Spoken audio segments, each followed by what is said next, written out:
had a super busy month in JAAQ. We've got some really exciting things coming. So the team have been super busy. But what are my top tips for investing and fundraising? That's a good question. For investing,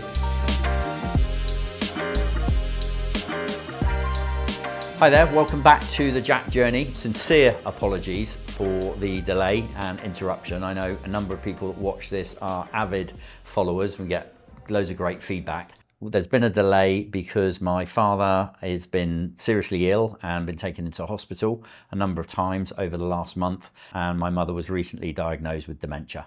So in times of difficulty, family challenges, sometimes things slip, sometimes you have to change your priorities, and that's really what's happened. So one of the things, unfortunately, that we had to just press pause on for the last month was the JAAQ Journey. So sincere apologies, but I'm sure you will understand that family first is a core value of JAAQ. It's a core value at Bolt and for me personally. So I've been focused on family matters alongside the priorities in the business. We've had a super busy month in JAAQ, lots of things going on. We have had some amazing commercial progress with new clients being signed, new contracts, sponsorship opportunities materializing left, right and center, both for .org, but also JAAQ at Work on the commercial side of the business. There's been brilliant growth there. Partnerships with world-leading brands, can't mention too many of them at the moment, but some really big household name. Progress of the partnership team has been fantastic. If you've been in a NatWest bank in the month of November, you may have seen a screen in every NatWest branch around the UK that has got JAAQ up in there, where people can scan a QR code or go up and ask questions. And there's just a really heartwarming story that came back to us from NatWest, where a customer walked into a bank, was in serious financial difficulty, saw JAAQ on the screen, went home, did some research, and was basically considering taking their own life. And as a consequence of JAAQ, wrote a letter to NatWest saying, thank you so much for making me aware of JAAQ. It saved my life. They basically decided to get help as a consequence of watching some of the videos on JAAQ. So it's just a really heartwarming story to show that the power that information can have when somebody's not ready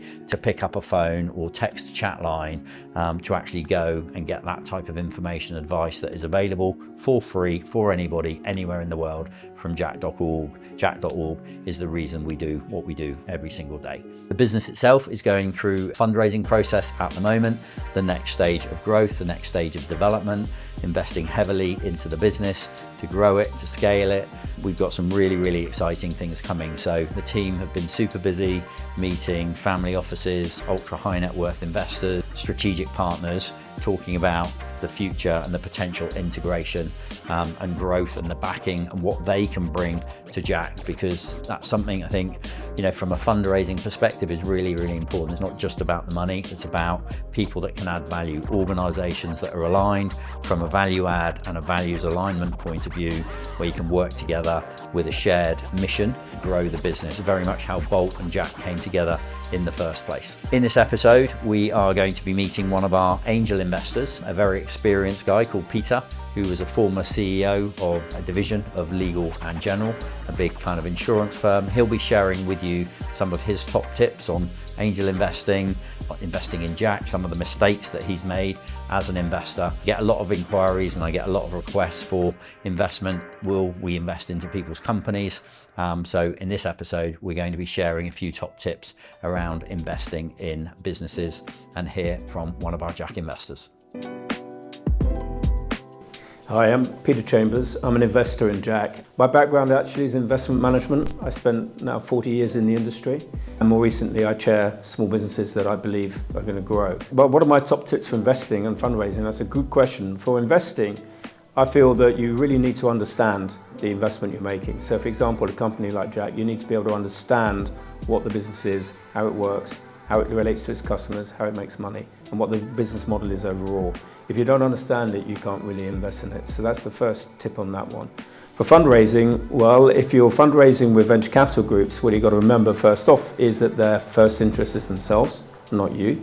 So you really need to align with a group that understands, again, what you're doing, is prepared to help, prepared to sponsor you, and is there to help you through the long term and not just looking for whatever money they can take out of it. Often been asked the biggest mistakes I've made when investing and indeed when fundraising. I think investing it's often investing is something where you're prevaricating at the time. You think it's a good idea, but you're not quite sure. You say, okay, I'll give it a go. And normally those sorts of investments go wrong. Sometimes you make a mistake because the environment changes dramatically and you hadn't anticipated it, and that's just unfortunate.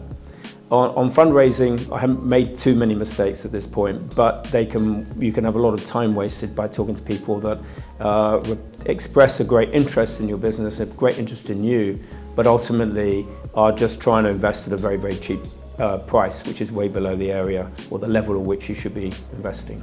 I've been looking for investment opportunities in mental health. It's something that's very important to me. I have family members who are suffering from mental health issues, and I do believe that there must be more solutions out there. It's an area that's underrepresented and underinvested in overall. I've also, at the same time, been looking for ways of investing in companies that can benefit from AI and can really scale up. And what I see with JAAQ is a combination of those two. A business that is going to do a great deal of good for mental health people, democratizes the help for it.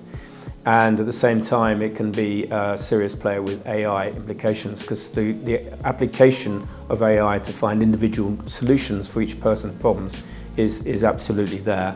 And this is a great way to experience it. I hope you enjoyed those top tips from Peter. He's a fantastic individual. He's one of the bulk capital partners, an angel investor in JAAQ as well, and just shows the caliber, the power of the network. People quite often say you become the average of the people you spend the most time with. And I found that to be true in my own life, that more time that you actually spend around quality people, networking, socializing, the value that they can bring, as long as they've got similar values to you, is very, very powerful. So we've been super protective about that within JAAQ.